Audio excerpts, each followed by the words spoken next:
Greetings. Greetings, everyone. It is Epic Cash Live Friday. Today is what, 2/18. The name of the live stream is #longball because that's what we do. We play long ball. And I'm really excited that Max Freeman, he's the only one joining me today, by the way, because we wanted to bring a very, very special presentation to you because it's really important for us to understand the history of crypto and how that ties into the future of crypto. And no one can do that better than Max. So I had asked Max if he would take the time, and it was very, very short notice, like this morning at 9 o'clock, if he could take the time to be able to do what I just said, a little bit of history of crypto and the future of crypto, because it has every single decision that we are making in #longball has to do with both.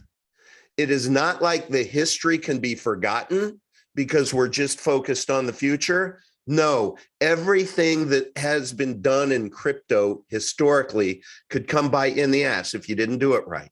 So Max is going to share historically why there were decisions that Epic Cash and our protocol and our tech team made to future-proof ourselves from being tapped on the shoulder and saying, hey, security, come on over here. We have a lawsuit for you. So for me, this is going to be very educational, but man, oh man, I want to open up the show and I want to begin with what a difference a week makes. Last week, I want to show you something, everyone who were here. You remember this. I want to share this with you. Remember this little boy? Remember that little boy? Well, he had a hernia that was a life-threatening hernia. And if they didn't act fast surgically, this boy was going downhill. Now, last week I didn't X that out, and there was just the concern that it just happened so fast. But this week I covered his private parts. But this is that hernia, and you can just see how horrendous it is for this cute little boy and his mom. Well, last week made the suggestion and offer that if we can get an Epic Fund Me spun up, I'm certainly the community would donate to this mother to be able to help her son get the surgery. And it was $350. So on the show, I said, I will personally agree to be the first one to donate $350 or more dollars worth of Epic if on the back end you can make that work. And I am so happy to share with you that this little boy this week, after they received the Epic Cash and were able to get the surgeon to be able to, I don't know what the conversion process was, but they made it happen. And this little boy went through his surgery, and now he's going to live the life that he should live. And Max, I just want to tee you up because I know the other thing that happened this week on Monday was the announcement of the alliance between Epic Cash, you and Mars Callahan, Jonathan Sanger, and the show, made for TV show that is going to be produced called Trillions, currently 2 seasons scheduled, 10 episodes each, with the likelihood of it being 5.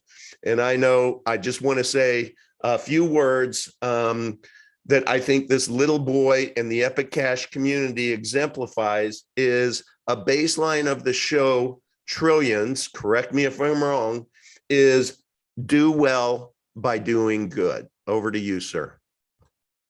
Yeah, excuse me, absolutely.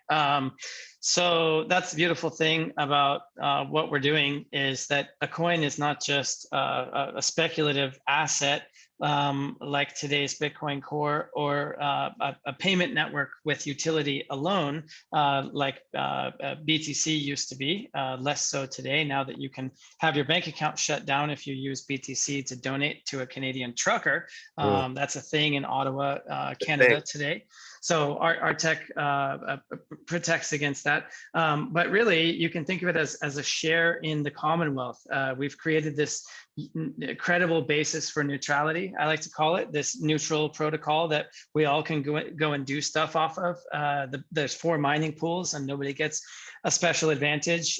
You, me, Yoga, everybody else had to buy all of our coins from a miner or mine them ourselves, just like everyone else. And so the stuff we're getting into today is really fundamental and reflects the thought that we put into these type of decisions to avoid these type of problems.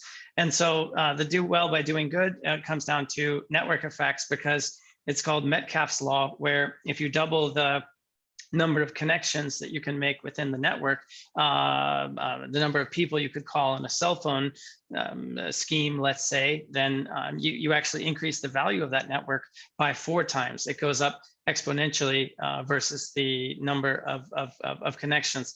And so the biggest social networks in the world top out at about 3-4 billion, TikTok and the Meta empire.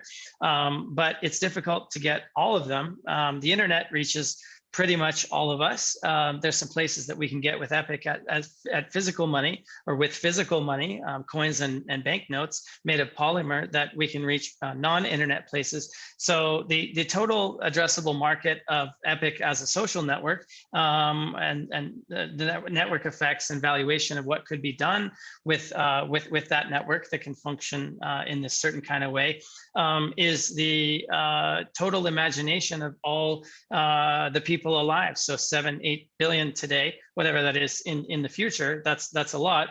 Epic can be bigger than the biggest social networks today, which really everybody needs money. Not everybody needs social media or even the internet. And so that makes our opportunity vastly bigger than anything else that's out there. And Max, because we've designed it defensively. Yeah. So I just have one question. I need you to fill in the blank. Your vision is huge, right?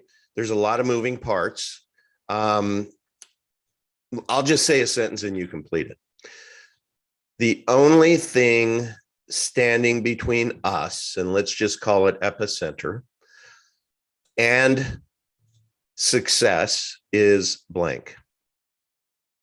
Is our own actions that compromise the trajectory that we are on. We have to avoid the mistakes that have affected the pioneers that came before us.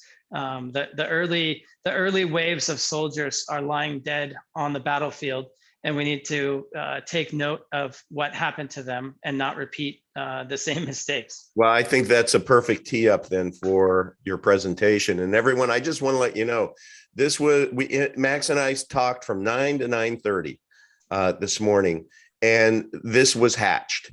And so Max pulled this together without being able to send it over to our good friend Spencer to be able to pretty it up. But I quickly looked at it, and Max, I'm thinking you did a pretty darn good job. So let everyone know it's not as polished as you would normally see it, but you get what you pay for in an hour and a half. So thank you, Max, for doing this. I can't wait to see the full thing with explanation. Yeah, I just grabbed a drink. Let me jump right in. I'm going to go ahead and screen share. Okay. Happy Friday, everyone. People in the chat. Season 44, Freeman finished CCP. Rudy Medano. I destroyed that. My glasses, guys, I can't see it. Enrique. There we go. Okay, Max is here. Yeah, here we go. Can you make that bigger? Or no, this is big as oh geez, I'm sorry. Oh my God, I'm looking at my open YouTube presentation, and never mind, user error right here.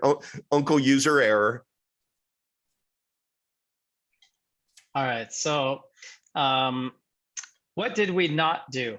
We did not raise a whole bunch of money through a structure back that was believed to be legal, eventually proved not ICO. Not only was it made illegal, but it also showed to be very bad for the people involved in all kinds of ways that we now know that these people didn't know at that time. So if, like I did, you bought into these deals, I bought over 50 of these deals in 2017. And luckily, I was able to sell a few of them before they all collapsed. Every single deal blew up in various ways, and we're about to go through those. And so imagine you dedicate years to your life. These poor guys at Ripple, XRP, they launched their network, and then 10 years later, the SEC comes and goes, oh, unregistered securities offering. The SEC said Ethereum started life as a security, but then became sufficiently decentralized to become not a security. And so it's up in the air. If you as a user of Ether or run a validator node or something, do you need a banking license, a securities license, a commodities trading license, a special KYC, AML, KYT software? Do you need to hire a compliance officer? Well, guess what? Men with guns believe you do, and in almost all of those cases. And even if you don't, you're going to have to check with your lawyer, and you're going to have to educate your staff if you run a business. Isn't it easier just not to use crypto at all? And so designing for regulatory compatibility of everything we do is essential. That's one of the hallmarks of defensive design, and making sure that our network can't blow up because we didn't design it in the right kind of way. So all these projects raised huge money with all these promises. And then let's look what happened. Dragon Chain, 320 million. I don't even know if they bother to run it anymore. I mean, some of these things don't work out. I'm not saying any of these people had the wrong intentions, but look at the failure rate involved. EOS raised 4.23 billion, got sued by the SEC, paid 24 million to be able to survive. But would you want to step into that battlefield when there's all these flashy new competitors out there? They had their time and place, and they were brought low dealing with lawsuits. Kin gave back 106 million. Basis was 133 million. Telegram had to give back their 1.7 billion. So these things are just catastrophic failure potential. If you're okay with allowing your spaceship to blow up, then you can take certain risks in pursuit of privacy. We wanted to assure that at no point would anyone be able to come and blow up what we are doing, and that required playing super long ball on every element, not just the tech, to win in the marketplace versus other tech, but also to win in the real world, where we have to follow the laws of where we live, whether we like them or not. And that means trying to do what was believed to be impossible. And I sure heard that it was impossible more times than I had my PTSD causes me to remember about it. But I mean, the light bulb filament was impossible for 5,000 tries until it wasn't. And you don't know that black swan exists until it comes along. And so by anticipating this regulatory environment differently in a way that turned out to be correct, we have all this wonderful upside, because everybody who raised money thinking that the law was going to be the same in these past few years, and I didn't pull up the data beyond 2017, 2018, but it leads to problems like Compound. Compound had a bug, and they sent out some Ethereum-based tokens, money to their users, and they were like, refund it, or we're going to dox you to the IRS. Is that a great way to build trust within your community? Wow. I don't think so. And they were put into that position because, as a fiduciary, they have to make money for their investors. If you're a network that the value comes from the utility versus it comes from promoting the asset price, then you're going to do different things. And so Cardano raised money at a $600 million valuation. And I have a lot of respect for this one in particular. I think they're going to do great, and it's probably worth it. But $200 million at a $600 million valuation, I think it was. And 5 years later, they don't have a fully functional mainnet. But the weight of expectations is such that Cardano token holders are expecting a rock star ROI at a $50 billion market cap. Like, if Cardano gets to $1 trillion, that's only a 20x. So the weight of expectations that they have to live up to, I mean, that would be terrifying. And so we think the opposite approach is better, where we just, like we did in the original protocol, here, we shipped it. This is what it does. The white paper describes what the software does. You can use it. Like, you don't have to trust anything. You don't have to believe in the promises, and you can do with it what you want and value it how you want, versus like, oh, my network is worth 50 billion and yours is worth 70 billion. We got to go make it work for people off of this. And even if it does, this is crypto. If you can 10x your money on the right lucky pick, then and some other place is offering 883% APR, your 20x isn't attractive. And especially if your network is based on proof of stake, then you have an economic problem, not just a regulatory problem, and a centralization problem, and a reputation problem, and all these other ones. So this stuff is dangerous. One mistake, if the O-ring in the space shuttle has a micro tear, it's going to explode. One and done, one bug and done, I think was what we said last week. Yep. Yeah. All right. All right. So some of the centralization resistance is one of, I'm going to do my 2-minute timer here. Centralization pitfalls is one of the reasons why we say centralization resistance is one of our core properties, because here with EOS, they have this arrangement where they have 21 block producer nodes, and those are the ones who get rewards. And so if they collude with each other, they can get extra money. And oh, what do you know? People are gonna try and fiddle with the rules of the game to make more money. How could we imagine that was gonna happen? They're battling human nature. Well, and then like fish rots from the head here. Okay, so they raised 4.2, or now they're saying 4.4 billion here, whatever. You raise $4.4 billion in an offering that the government comes after you, and you pay 24 million to not have to give back the money, admitting no wrongdoing or not. You know, like there's something there to discuss, and it ended up being those facts. And meanwhile, investors have been destroyed, and there was $4 billion worth of sales expectations. Beth Jerwick was pumping this tremendously back in the day, while selling, I should add. You know, Shocker. everything old is new again. And so it came out years later that the people involved were pumping the price, manipulating the sale of their own tokens, like basically taking a piece of what you earn and then recycling it into the new buys to pump up the price.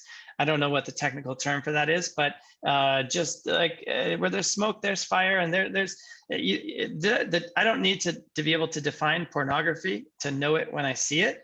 And this is not an honest value proposition that people want to be associated with on many levels. And it doesn't matter how good the tech is in this case, because a delegated proof of stake is really good, but this is really delegated proof of special relationship. So how are we different? Well, we use proof of work. Okay, so why don't you just really quickly, within that 2 minutes you still have, can you just educate us on proof of work? What is that? So proof of work means anyone can download software onto their computing device. Today, that means the central processing unit, the CPU from, let's say, AMD and Intel, or the GPU, that would be AMD and NVIDIA. So let's say you have a laptop or you have a gaming rig, then you can download some software off of GitHub and participate in the mining process. Now, in the case of EOS, you can only earn those mining rewards if you already have the EOS token. So how do new people get into the network to earn those rewards? They can't. So you have this flow of wealth upward from the Ah, bottom to the top. Yeah, it's a wealth. It's an inverse pyramid. Like it's modeled after the Federal Reserve and fractional reserve okay, banking. It's it's okay. it's that applied to blockchain. That same mentality. And so we're So, gonna so play. that's where I've heard that it is impossible to do a pump and dump on a proof of work coin. That's Oh, why. it absolutely is. Hold on. Let's go down here to our good friends at Pirate Chain. Where are they? Okay, I call this stakeholder incentive misalignment. Okay, so this is another Jerwick pump and dump. And so I remember it getting up to $16 at one 16, point. It briefly absolutely. flashed. Trade It was, it, order. it was on the 22nd of April. That was my wife's birthday, and I was showing her my Blockfolio app at the time, telling her how much money we were making over dinner. And then the next day it didn't look so good. Yeah. Well, I mean, on that day, there's a if somebody in the chats can find it and post it, there's something up on YouTube. I think it was Doug Casey and this guy and some other one where they did like a 2-3 hour like cigar and whiskey type of live stream talking about stuff. And I remember, I couldn't believe my ears because they were explaining to an older gentleman who I respect quite a lot from the precious metals, who clearly didn't know much about crypto, but trusted the people involved, that because Pirate Chain was the future of not just cryptocurrency, but it was going to put hair on your chest and this and that. I mean, the expectation was conditioned that 1000x was in the bag. And I remember pulling up CoinGecko and going $2.4 billion market cap. That would be 2.4 trillion. We tried to make peace with the guys at TCB. I mean, we didn't know it was not about the facts. We thought, okay, you have legitimate concerns about Mimblewimble. We'll address those. You know, those will come in time.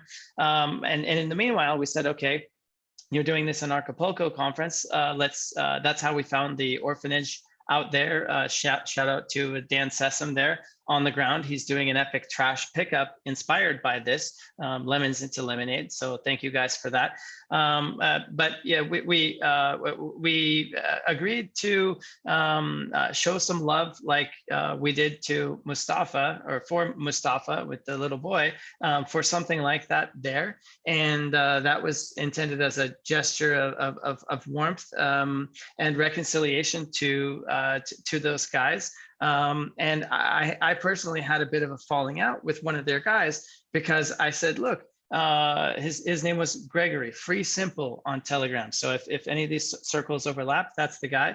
I wrote, that's that letter I sent to you, the Dear Gregory one. I wrote this 6-page thing and I pulled up like I do now. I put that one. This took me like a couple hours this morning. That one, I was really bothered that our integrity was being called into question. And I just said, look, we're not telling people to expect that our network is going to be worth $2.4 billion or trillion dollars, which is more than Amazon, Apple, eBay, Facebook. Like, is that realistic? And if so, like, are you going to tell people that it's assured? Like, we don't object to Pirate Chain.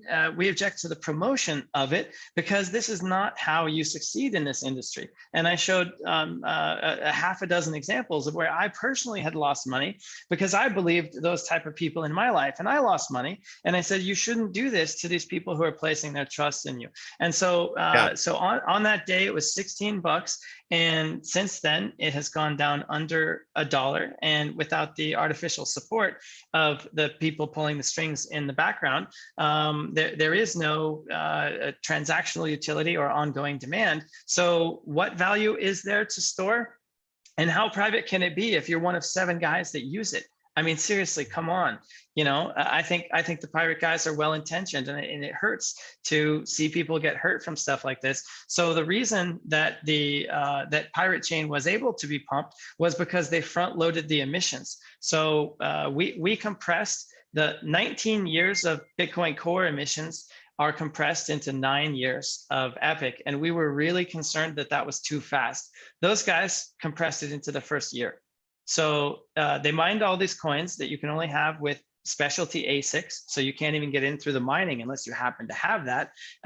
It was launched as a test net. Oh, don't mine this. We're going to turn it off. Oh yes, now it's a real network, and we're just going to keep the coins. Okay, I'm detecting a pattern here. So all these 6-7 cent coins, and then let's feature it in a newsletter and promise people it's going to thousands of dollars and get it up to $16.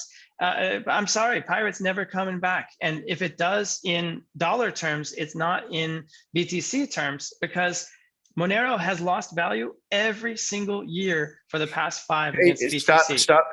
Stop, because I want this to be a public service announcement. I've been dealing with the wonderful woman who is creating the epic snacks for us, the trail mix that's going to be all organic. It is going to be absolutely amazing. We're finalizing the recipe. I have one more taste test. But anyway, she watched this Monday's show on the big reveal with Mars Callahan and Trillions and stuff. And she's like, oh my gosh, I now need to really figure out how to invest in Epic and pivot some of my coins. And then she said, and I'm going to send this link to one of my good friends who's like a Monero maxi. He has a ton of Monero. So I sent the back and forth to you, Max, but he is very pleased with his Monero investment. He's been in it from the beginning, I believe. And so I would like this segment, sir, I'm talking to you, just because I wanted to be able to have a direct conversation with you, maybe get Max on the line. But let's just go through this process, Max, as if we are talking to this gentleman. Yeah. And this is what's really deceptive about these older networks. If you have Litecoin, if you have Dash, Monero. Now remember, this is no fault of the networks, and no fault of the people involved. No, I mean, it's just this is just the market. Like the rate of silver to gold as it comes out of the Earth's crust is about 15 to 16 to 1. But the value in the market, even though silver has a greater utility now due to antibacterial coatings and stuff, you can weave it into fabrics and things like that. So you have increased demand, but the ratio, the gold silver ratio, or GSR, is now about 87 to 1, I think it was. And silver people are saying, when it goes back to 16 to 1, like it was in the 1800s. And I'm just like, no, bimetallism ceased to be a thing monetarily as a result of the political developments over the past 150 years. And what we're seeing is an impact of a type of bimetallism based on the network effects of you can engage more people than you can with BTC, Bitcoin Core, versus Monero. As an example, no institution will touch Monero because of the privacy. That's a real thing. And without a wrapping solution. Let's walk through this chart. Let's just start from the beginning. And what is the blue? What is the... Okay, so and I'll do this a little bit differently next time. Would have been good to have the legend there. So the blue is the price in dollar terms, USD, and the orange is the price in BTC terms, Bitcoin Core. Okay. And so if I gotta move the little zoom window here, let me see. So in May of last year, 2021, oh wow, it's going to be happy times in Monero land again. $400. We haven't seen that since 2018. Are the good days back again? Is this an altcoin season? Are we going to be rich, boys? That memes. That upswing, by the way, was Anarchapulco. So it's interesting how these things seem to pump. Look at the volume. Yeah, well, look at the volume at the bottom. This is not organic. This is a harvest process. In China, they call it cutting leeks. That's the colloquial term for this retail harvest process. P.T. Barnum said there's a new crop of suckers grown constantly, or something like that. Every minute. So yeah, I mean, if you look at it in BTC terms and you zoom out, you go, okay, I'm not Like, okay, I may love it. I may have nostalgic memories of it. I may have made money in 2017 or whatever, but it's suicidal to your wealth. The person that has that, frankly, they deserve to lose their money. So hopefully they're listening, and anyone else who's listening will not make this mistake. Incidentally, that's why we're so confident about the long-term future of us versus Bitcoin Core, because our network effects are better. Our utility is better. Our value proposition is better. Our risk profile is better than what? The hardest money on the planet that existed before Epic, which is BTC. Because you know what? There's going to be way more than 20.3 million Bitcoin Core in existence in 2028, because there's already 50 million probably due to fractional reserve problems. Why are we not on Binance? Because Binance lends out all the coins that it gets. And then people that want to buy our coin don't have to buy it because they can put it on their balance sheet by borrowing it from Binance. And then what are they going to do? Lend it to somebody else. So counterfeit resistance is something we should also add. And so we're going to do the bimetallism thing to obsolete Bitcoin Core, just like the superior value proposition of the utility of Bitcoin Core as a store of value and as a currency. You know what I'm going to do? Because it's that kind of society right now. Next time I go to have to renew my driver's license, I think I'm going to put my sex as bimetal. I just think that would be, I'm bimetallism. I don't know. Bad joke. All right, let's continue. Where do we want to go from here? So I know you jumped ahead in your presentation. Yeah, so this is suicidal for your wealth. And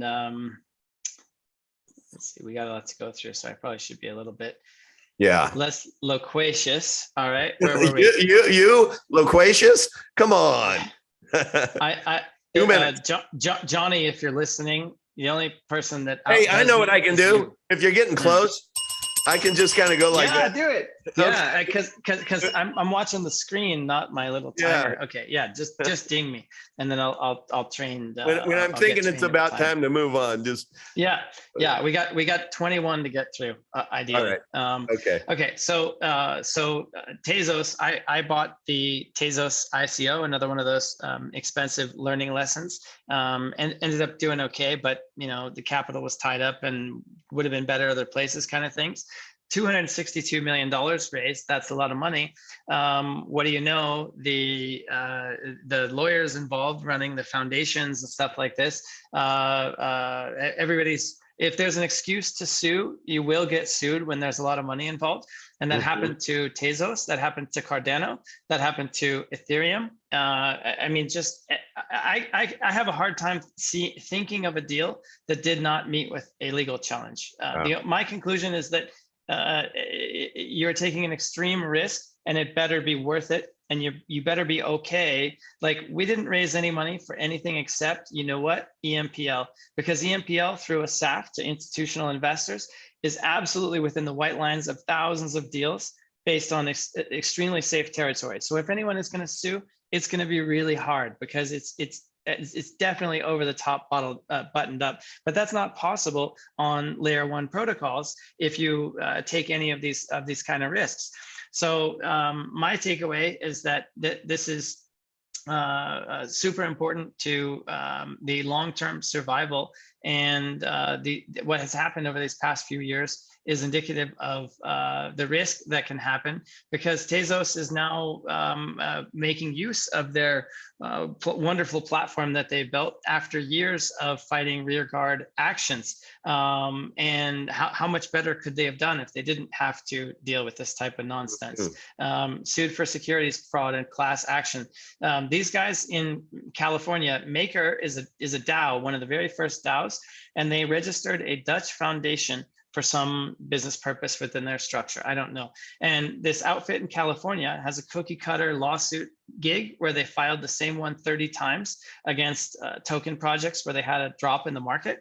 And because it's California, they said, hey, you got to answer all this. We're going to freeze all your assets and this and that. Like they got brought into a California lawsuit based on a Dutch foundation that doesn't even do anything. And it doesn't matter that the guy filed the same lawsuit 30 times and there's nothing to talk about. It's a nuisance, like extortion thing. But that thread was pulled. And how that happens, this is compound again.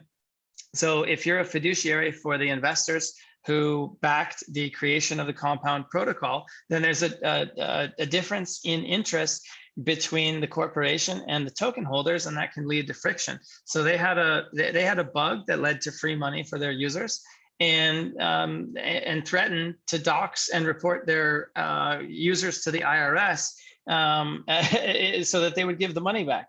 It's an impossible position that both sides are placed into. Okay, so what is this? What is this? What's the takeaway there? What did we not do that is going to keep us from this pitfall? Yeah, so we did not create any type of attack surface through our actions. So we do not have a Dutch foundation or a Swiss foundation or something like that with an office. We created a defensive device for the individuals involved in dealing with you notice in the code, it says foundation.rs or whatever, like that is the foundation. If you look at a lot of the FUD out there, oh my God, these guys are getting rich off of our sweat. No, we need to comply with the laws where we live. I'm an American, you're an American. And on advice of counsel, we said, okay, we're going to make sure that we file all the appropriate stuff. And this is how we do it. But if we had an office with a water cooler and a lawyer and employment agreements and a bank account and this and that and that, I don't know if you've ever watched the show, what's that one? Jessica Pearson and Harvey Specter, Suits. Yeah, Suits or Law and Order or Billions, Chuck Rhodes. So imagine a team of people. I still have PTSD over the Epic launch. And one of the things was the hours and hours and hours a day sitting across the table from the attorney that we worked with at the time, and he had a little revolver filled with bullets. And as I was talking, he was just taking the bullets and putting them on my table. And then after, he'd be like, "Okay, I can kill you on this, this, this, this, and this. Try again." And so no matter what I did, He was like, I can unpick you apart. Not today, not tomorrow, but give me enough time. If you succeed, I will find a way to take you down. And it scared the bejesus out of me. So we don't have rule of law, we have rule of man, and any type of human interpretation is necessarily subjective. And so by making our story about code and only code being law, in other words, a different where is it? I had the Ethereum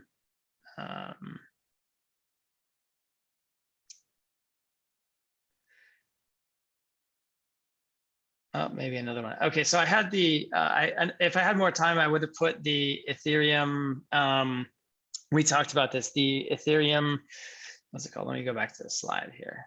Getting ahead of ourselves. This is why we should prepare ahead of time. So, sorry for the short notice. If you're watching this, we'll do better. You know what, though? I like short notice. It's authentic. Yeah, it's authentic, guys. We're here for you. Epic Cash Friday. It's our movie. That earthy flavor. Yeah. So anyway, with Ethereum, why is there a thing called Ethereum Classic? Because the first ICO on Ethereum, which really showed the utility and unique use case of crowdsourced fundraising on Ethereum, this was before CryptoKitties, was the DAO, which raised, I think, $100 million in Ether or something like that for basically a VC fund on a blockchain. And they had a bug, and like in our value overflow incident, we faced a situation of who ate the losses. And what they decided to do was say, hacker, we're just going to go and erase your money. And so Ethereum Classic is the people that didn't agree with that decision and they're running their version of Ethereum that they believe in, just like the Bitcoin SV guys and the XEQ guys believe in their version of Bitcoin that has a shared history with Bitcoin Core. So it leads to a fractured community, a misalignment of interest, distrust, friction, all these problems that that you can avoid if you have a commitment to immutability and code is law. So we made the same decision as Bitcoin Core did in 2010, which is to rewind the chain to the prior state before the hacker absconded with the funds, and deal with the exchange issue layer as a social thing off chain to be dealt with between us as humans. In this case, we socialize it through the DAO with the EIOU tokens as placeholders for, hey, you lost 6 BTC, we're going to get you back with 6 BTC, and this is how we do that. So post E3, we can execute on many things, and that's one of them. So we wanted to be proactive in avoiding these types of decisions by establishing a commitment between, well, is it immutable or is it mutation resistant? Sounds like a small thing, but it's really a huge thing, because it doesn't matter until it does, and then it really does. Okay. Yep. With that deep breath, with that deep breath. All right, let's continue. What do you want to? Let's continue. All right, so why is if you have a better alternative, why would you pay more is a question. The way I look at Bitcoin Core is it's the U.S. Postal Service, 10 minutes, and right now it's $1.79. Let's say Uber. I think Uber is a better example. Uber's better. So if you're using Uber to get to work, right now it'll get you to work in 10 minutes, and it'll take you $1.79 worth of fare. But that same ride to get there in 10 minutes, due to surge pricing, I guess we could call it, the ASIC tax, it's called in the industry, it was $62.79 in April of 2021. That sounds high, but then you realize that it was $81 in December of 2017. And who benefits? Cui bono? Who benefits from having overpriced constrained capacity at L1? Well, Bitcoin Core users paid $1 billion in fees that wouldn't be there if they had let the floodgates open on the block size and other ways of scaling capacity, like the Bitcoin SV guys have done. Shout out there. So you don't need to have that be that way, but it is that way. And who made it that way? So Blockstream benefits through Liquid and Lightning. And how did it get to be so expensive in the first place? What supports that valuation? Because you can send all kinds of crypto more efficiently, less costly. I mean, Bitcoin Core was the only alternative many years ago, and today there's all kinds of options. Why are people paying 10 times the Canada price for their medications in the United States? If you look at that here, it's let's just be charitable and call it top-down driven adoption. You will use this or else type of stuff. Shout out to our brothers in El Salvador, if you know what I mean, because there's profits to be made from serving the gambling instincts of people using Bitcoin Core as a speculative asset. And it matters less as a payment medium than it does as a tool of speculation. And when you're doing speculation, you need leverage. And for leverage, you need Tether. Now, the problem is only 2.9% of Tether was backed by cash. And that was a year ago. And I highly doubt they have more cash now. And what is this commercial paper?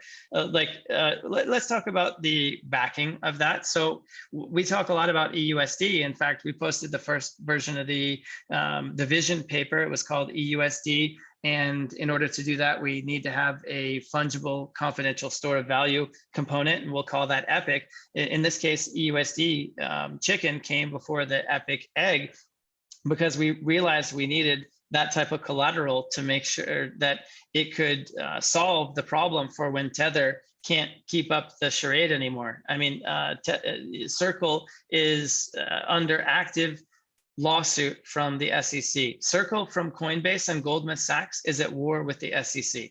That tells you what is at stake here. So if there's any kind of hint to anything that has ever gone wrong in the history of Tether. Now, remember, XRP is sued after 10 years. There's a ticking time bomb in Tether, which means there's a ticking time bomb in Bitcoin Core. Very inconvenient to mention, of course. But in the meantime, the party is good. And so there's a paper called "Is Bitcoin Really Untethered?" We probably need a ding ding here, and I need a sip. But it's a dry academic paper. It's called "Is Bitcoin Really Untethered?" that proves empirically what we all know in our souls, that something's not right here, and it isn't about hunting bear. And so what is, if there's no utility, and if you use it to support a Canadian trucker, now you're risking your bank account. If you live in Canada, in China, a lot of people decided, I'm just not going to do Bitcoin Core anymore because it's too risky. 54% of the hash rate evaporated overnight. People are terrified, and they rightly should be. So if you're going to expose that yourself to that kind of risk, it better be worth it. Well, at $40,000, it's only the expectation that it'll somehow be worth greater in the future. It's not backed by utility, right? The silver antibacterial use case, or the gold electronics and jewelry use case, let's say. Tamagotchis don't have a lot of value. Equestrian supplies, I don't know, I'm stretching examples here, similar stories, but there's a fly in the ointment for the value proposition. And one of them is that the confidence that people can have about the ability of the Bitcoin Core blockchain to hold value. It's like an old leaky ship that is very vulnerable to hit that iceberg. And so we've spent a lot of time strengthening our hull, and our EUSD is only going to be undermined or underlined, backed, let's say, by Epic, and over collateralized to boot, so that it can be very safe in all kinds of market corrections. Because if you don't, then at some point, nickel's in front of a steamroller, you're going to have a very bad day. And so if we have a less risky asset on the Tether side and on the Bitcoin Core side, then we have a credible challenge for the biggest prize in today's market, which is that BTC USDT trading pair. And so we want to avoid centralization pitfalls, what the CoinGeek guys call the crypto crime cartel, who benefits from this manipulation. So Larry Cermak, Lawmaster, is calling them out on Twitter 2 years ago. We all know what's going on with Tether. So this is let's say, active dereliction of duty at worst, or malice with intention of forethought at worst. And whatever, we exist now, and it's just a matter of time before people realize that it's just not safe to keep your wealth in these systems that have outlived their ability to interact with the market. And that's a real shame. So how did this happen? Centralization, capture, cronyism. That's what happened to plant the seeds of eventual challenge and our success in Bitcoin Core. In the case, I'm gonna just grab a drink here. Sure. In the case of Ethereum, Ethereum started out as a security. It had a 70% pre-mine and raised money from investors in a securities offering. And the SEC said, well, because it's sufficiently decentralized and it's GPU mined, and we can't control it effectively, like, we're just going to say it's okay now, like Bitcoin Core. And so it started life as a security, and then it became not a security, but now it's going to proof of stake. And there's clear management and control under the Howey test, because over the course of the network, there's this identifiable group of people who are essentially running their network. They can do whatever they want. And in the eyes of the government, that means you have certain responsibilities to investors. And so we chose not to allow ourselves to have those kind of risks. All right, let's go to the next one. Rudy in the chat is, give Max some water. My brain hurts. Yeah. All right, so we have less than 15 minutes. So I know you had a lot of slides. So let's blow through each of these and just hit the highlight. Yep. So Kin raised 104 million, was shut down. Block One, they lived to fight another day by giving up a piece of their action. Facebook's $50 billion of cash on hand was not enough to protect against regulators. They lost key people, like the former PayPal guy. I don't know what his role was. I think that's David Marcus. Oh, this was for Libra. This is for Libra. Then it became Diem. And so At one point, they were charging companies like MasterCard and Visa and PayPal and eBay and all these guys $10 million for the right to run a node. I remember sitting in the car with somebody and arguing, and this particular gentleman was very plugged into what the smart money was thinking, and he did not think much of our approach. He's like, if you guys had anything good going on, you would have guys like this begging you to pay you $10 million. Oh, really? Okay, we'll see. So now they're out of business and we're rocking it. Why? Because even $50 billion and being as powerful as Facebook, guess what? You're not more powerful than the European Union and the people in Washington and all these other centers of power. So Basis, it doesn't even matter if you're backed by the most respected investors. Basis raised 133 million from the smartest money around, and they ended up giving it back because they said our business model is unviable and we're exposed to risks and it's not going to work. We don't even need to wait until we get shut down. We're just going to give the money back and go do something different with our lives. That's nothing, because Telegram was 1.7 billion. Oh. Yeah, they had to give it back. So they raised 1.7 billion, and they raised it down because somebody didn't have the foresight that you had and are explaining to us. And Rudy, I know I'm right there with you. My brain hurts too, but that's okay, because this is what's important. This is why, you know, when people when people are arguing or challenging, why aren't we doing this? Why didn't we do that? Other coins have done this and they, you know, moon faster or whatever. What is the title of this show?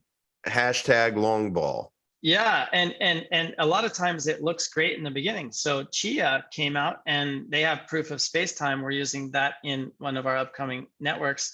It enables you to farm on the disk and use unused storage space rather than electricity. So it's very green.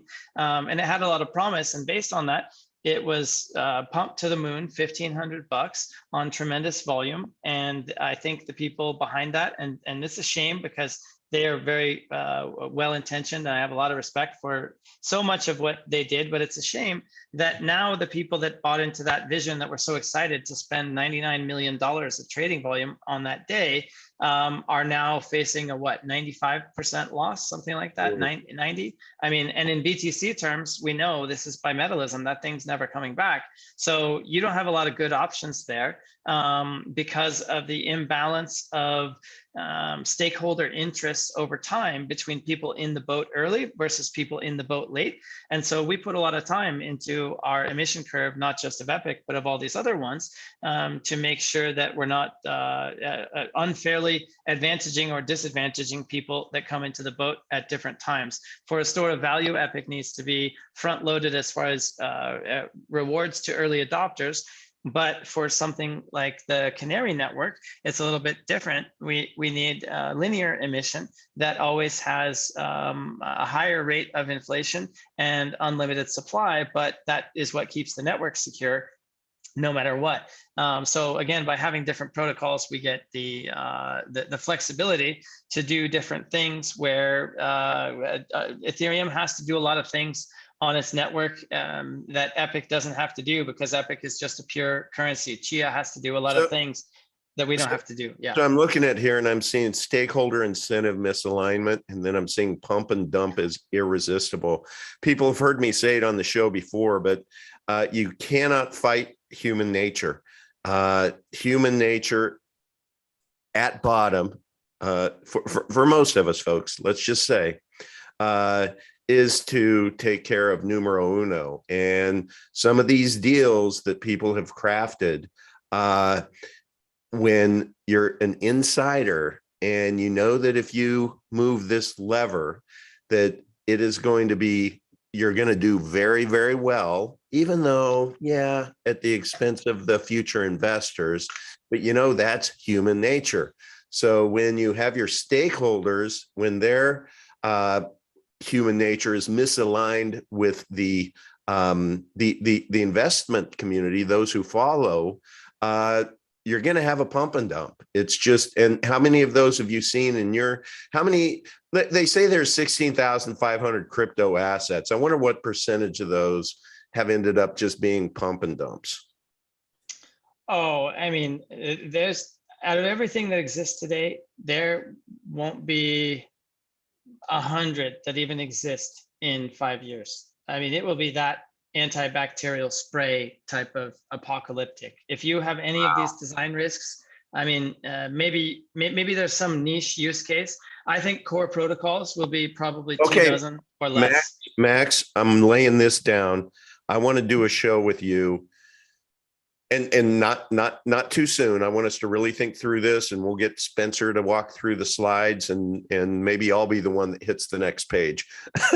But I would love to do a show that is your vision of how we are still standing as the top, as a top 100 by the singularity, and what the attributes of our design are, and we're from the beginning to have us be in a position to where we're one of the top 100. That would be a fascinating show. I can't do it because it would be misleading. We're not going to be among the top 100. We will be number one, and so far beyond everything else, it won't even make sense. So as long as we present it appropriately, so people don't go rush out and dump when we get to their price target in fiat.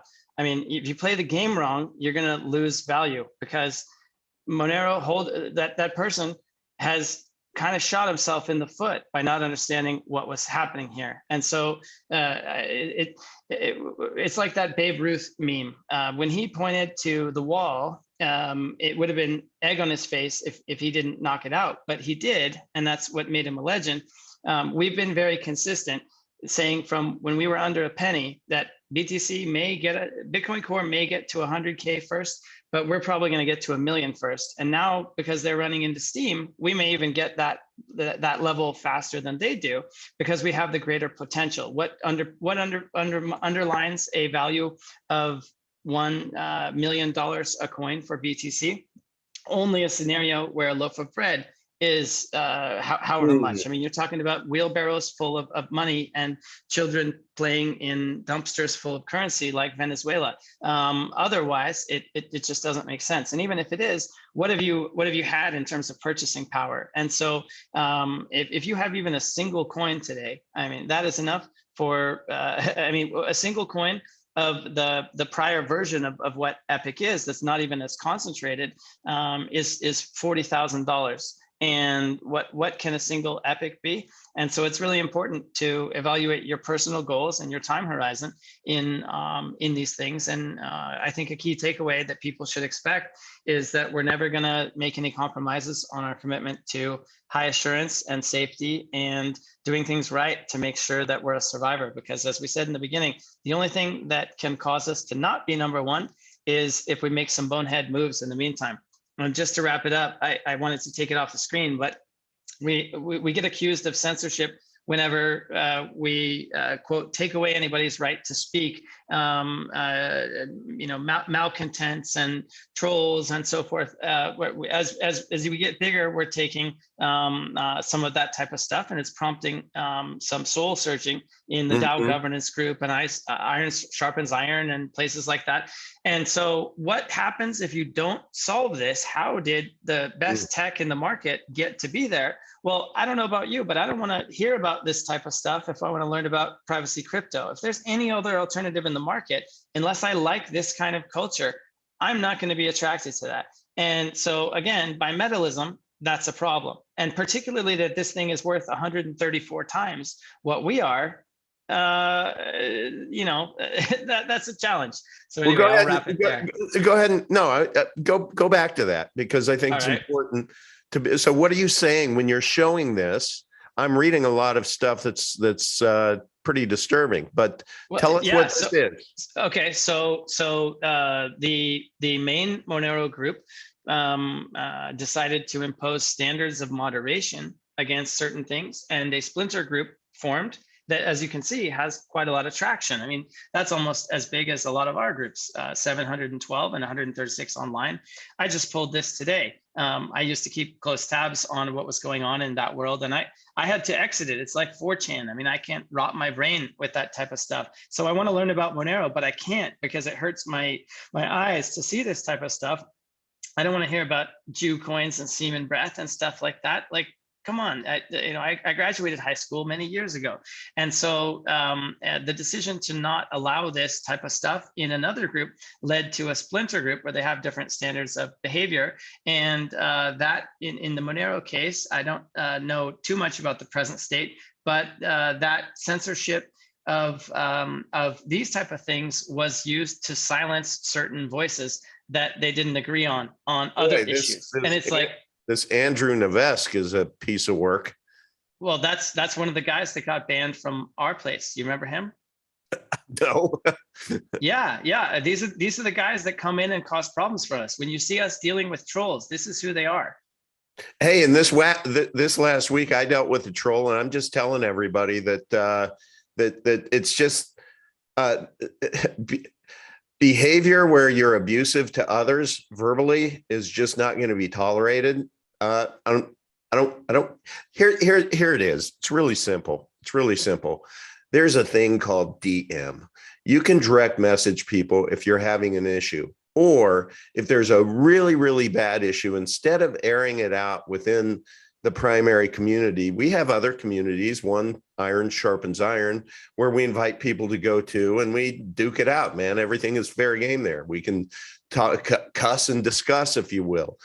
We have a great group of moderators within Epic Cash, but I think we have erred on the side of being too nice to trolls. And so over the past month, it has just become painfully evident that as the bigger we get, the more trolls that are going to come in, and we have to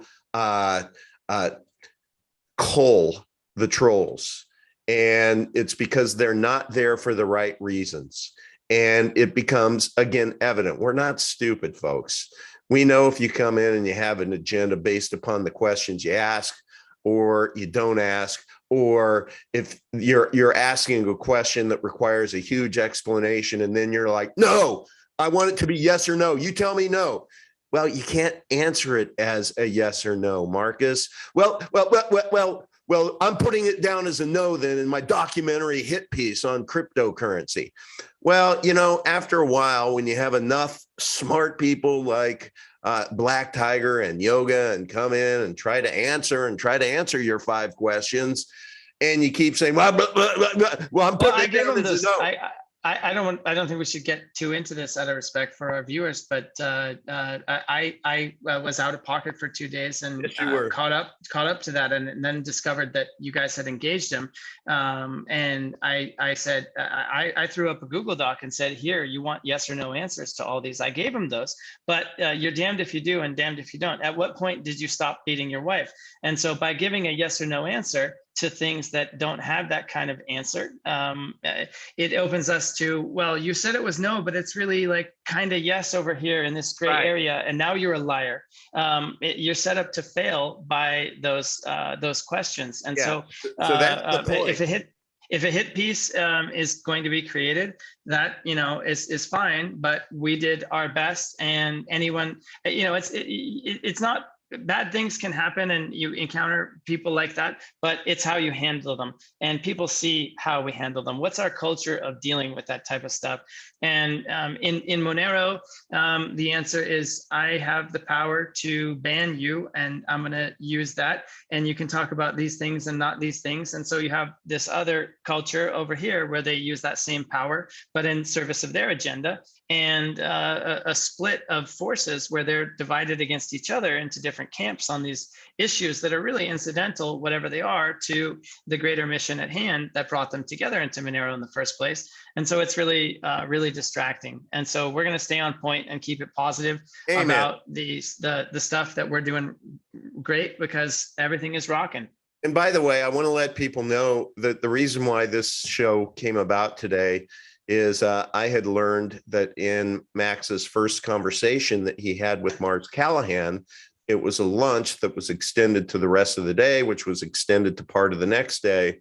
That part of it was Max was dropping some knowledge, if you will, on the history of crypto and the future of crypto specifically, to where he was talking about a lot of what he shared today, because Veuit, VEUIT.com, which is going to be where Trillions is going to be shown. So a competitor to Netflix, Amazon Prime, it's going to be blockchain based. And so Mars had a lot of questions regarding blockchain technology and cryptocurrencies in general. And when Max went through and just made his jaw drop by just doing what Max does, going from topic to topic to topic, and given all of these, numbers with names and dates, and that it went down by 95%. And here's why. That is why we have been selected as the hero cryptocurrency in this made for TV series, because of Max's wisdom with all of this. So that's why I just really wanted to unpack it, because I don't know about you, but I have a lot of my net worth invested in Epic Cash, and I really care for its future. So I'm really glad that Max has been shepherding this before I ever even knew what Epic Cash was and what it's all about. And I'm delighted that he has done it defensively by taking the bullets from that attorney before he even launched this project, and actually thought to do that. I mean, who thinks to do that? Who thinks to hire a nasty attorney who hates cryptocurrency, and then just lay out your whole vision and have him not just poke holes in it, but shoots bullets in it, to the point to where afterwards that same lawyer said, okay, the way it's designed now, I'm good. And so that's where we are. Epic Cash, the protocol, the blockchain, the ecosystem has been in Max's brain for years and years and years. And its process of birth went through great pains. And now we're here, and the future is very bright. Epic Cash will soon become a household name. I don't know how long the production process is. I don't care at this point. I just know that it is in the works. I'm super excited about it. As a community member, I hope you are excited about it. For those of you who haven't seen Monday's show, please do go back and watch it, because we made a big reveal. So Max, I for one, thank you for your stewardship, your leadership. My favorite word, that supercomputer of a brain of yours. But really, really do appreciate the education you gave today, and the fact that, and I loved your pointing to the left field and saying, no, we're not just going to be the top 100. We're going to be the top one. Well, if somebody wants to go back through the trading chats from when we were a penny, I was saying, look, I didn't throw Charlie Lee on here, Litecoin, but when it was $350, I think it was in December 2017, he said, you know what, this is really high. I sold all my coins and I'm going to buy them back maybe later. And so is that a rug pull and a proof of work coin? I don't know, but it led to some raised eyebrows there. Good on him that he's a savvy trader. But I said, okay, I'm here for the long haul, and I'm not going to sell anything until $1,000. So do what you want, but I'm here until $1,000. And so I pointed at that wall, knowing that we would be here today. Just like I said earlier, like, I'll see you at 100 grand. Why? Because it's based on the utility. Right. And the fact that we're not going to be shut down because of your defensive design and your forward thinking. And so there you go, folks. All right. Well, that wraps it up for this Epic Cash Friday. I do have a special guest tonight. I'm going to go into, I'm going to have a live stream at 7:00. If you are a crypto curious person who may still be on the fence of getting into cryptocurrency or not, or wondering how, I know this channel has pivoted from being all about the crypto newbie to really being one about Epic Cash. But I have a very special guest tonight who is a crypto consultant who is going to, I'm really looking forward to it. It's at 7:00. I'm still gathering all of my information because I want to present all her bona fides, and I would do that within the Epic Cash community. But just mark your calendars tonight, 7 o'clock. We're going to have a wonderful live stream again. So Max, thank you. Go do whatever you got to do with Mars now, man. Let's get this thing going. What are you waiting tomorrow? Yeah, no, it's bottlenecked with him. I'm busy, but he's busier. And so the soonest we could sync up was tomorrow, and we've got that time carved out. But he and I both have been in close contact, and I've been throwing in as many hours as I can each day, and we've been moving the snowball along. So a lot of good stuff, and it's actively front burner. So awesome. It will become a household name, and as long as we make the right choices and don't blow up, we've spent a lot of time engineering a really robust nose cone for the rocket. Max, one last thing, please. Shoot, I forgot about this. I wanted to lay this out there and let you answer it. It's about prioritization. So can you just kind of give us a quick, brief E3 update? And then once that's shipped, the prioritization of what's coming next for people, because I know that just absent information, people make things up, and I'd rather it come from the Max's mouth. Yeah, so in order to enable the claim process for both ECR and ECK, which are both runtime forks of the Epic chain, after all, we can't have any kind of like fill out a form and we'll talk to you later and we're going to check it here, this and that. No, it needs to be bulletproof. And that means it needs to be engineered directly into the wallet software and available by API and all that good stuff. So we're taking the time to do it right. And that means not taking our eye off the E3 ball, because that is the essential prerequisite. And so we're going to ship E3, and then that unblocks 2 parallel tracks, one of which is ECK and the other is ECR. ECK is our social debit score powered by a canary network. It runs on a mix of proof of space-time, 50% and 50% random ARM. So it gets us the smartphones and tablets that currently can't mine Epic.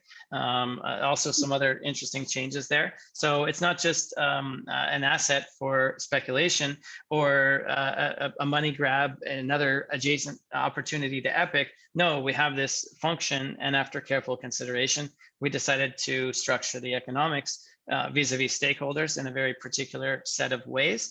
And so in order to execute all of those things, the triple backflip plus the pirouette and stick the landing while you're blindfolded and drunk kind of a thing, that level of difficulty, it needs to be done right. And that requires exclusive focus and an increase in resources. So shout out to Alex and Johnny and their guys, and Lico in Diego's team.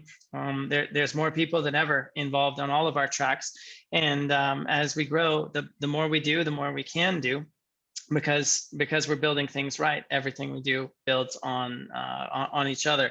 And so with ECK, it enables us to solve some social layer problems related to trust in our ecosystem that I won't talk about now.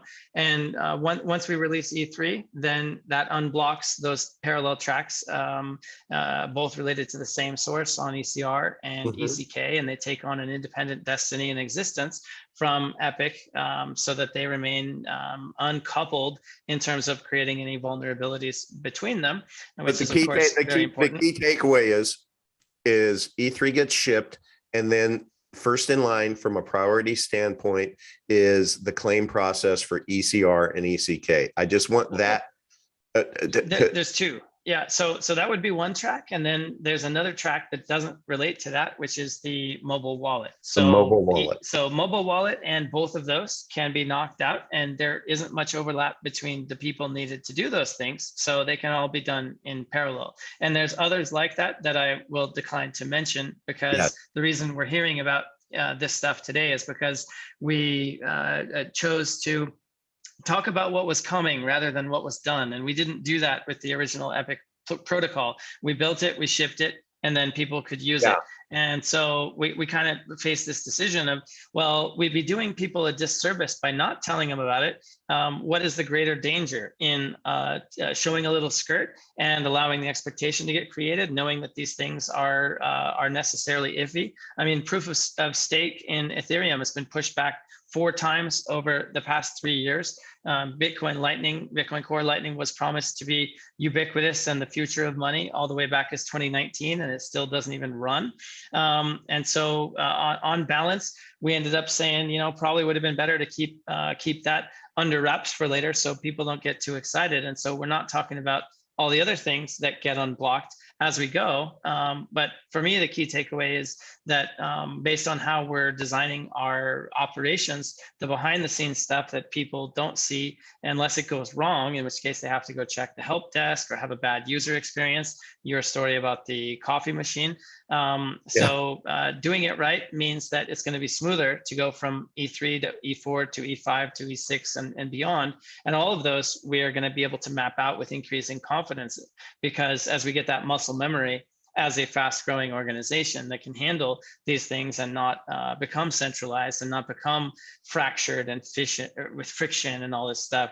The challenge isn't the pump, it's the breakdown that comes from the cracks in the hull as it goes up. Yeah. So he referenced a story about my coffee maker. I have a coffee maker that it's a pretty expensive coffee maker. It grinds whole beans, and really, I love my coffee in the morning. But the funny thing about this little piece of equipment is about every 10th grind, you can double pump it. And that means it'll give you 2 cups of coffee. So it'll grind it twice. So if you have a big boy cup, right? And that's what I have in the morning. But about every 10th time, it'll go through the grinding process and create that patty that hot water goes through. But then I'll get an error. It'll be a red bean. And I'll be like, shit. And there's nothing wrong with the beans. Beans are fine. There's plenty of beans in there. But it is what it is. And I figured out the workaround, which is you have to shut off the coffee, turn it on again, and hit, grind one more time. But what happens is that patty that was just ground, that's still very good, it goes right down. So I'm losing 10% of my coffee consumption power. And we were just talking about that this morning in relation to E3. It's like, wouldn't it be better if the coffee makers, actually fix that bug before they send it out instead of after the fact when it's already in market? So that was just an analogy that helped me. I'm a little slow up the on-ramp, kind of makes sense of what Max was sharing with me this morning. But the takeaway here is E3, there's a team. I love the updates, by the way. Thistle, shout out to you. Black Tiger, shout out to you. We have been showing what has been worked on, is being worked on by a group of about 23, 25 people. They're doing awesome work. And so when it does ship, I will take a big deep breath and I will know that it's shipped with great confidence. And then all of these other things, good things start to happen. But I just wanted to answer the question because I'm seeing a lot in the community of when ECR, when ECK, when wallet. And so thank you for answering that, Max. So, okay, with that, I think it's about time to start the weekend. Not yet, actually. I have my live stream tonight.